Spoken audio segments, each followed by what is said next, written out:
تعمل هنا؟ وانت مالك يا حاج؟ انا مالي يا بيدي زرعتي. طب زرعتك هاي انت، لك انا قاعد في الطريق بتاعت الحكومة. يا بيدي زرعت انا هنا يا حاج ركز معاي. انت ارضك هاي صح؟ دي ارضية، ارض الحكومة. ايوه. طيب انت دلوقتي المقياس بتاعك اخره هنا صح كده؟ من هنا وكده ومقبل دي ارضك.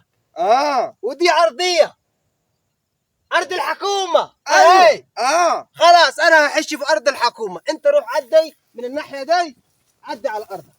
يا ابوي دي ارضي، بقول لك دي ارضي انا دي. يا حاج انا عارفها انه هي ارضك، بس انا قاعد في ارض الحكومة.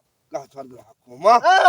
بقول لك على حاجة، انت بتطبخ معاي، بتسقي معاي، وجاي تقسم معاي هنا وارض فلان وارض فلتكان هنا. قوم يخرب بيتك يا حاج، الله يخرب بيت ابوك. ولا اسقيها لكم، ولا اسقيها لكم يا رجل، يا ناس يا مخاسي، يا ناس يا بوارد، يا ناس اللي ما عندكم دم. كل اللي جاي يسعي له بهيمه يقول زرعة مكرم، يروح يحش فيها.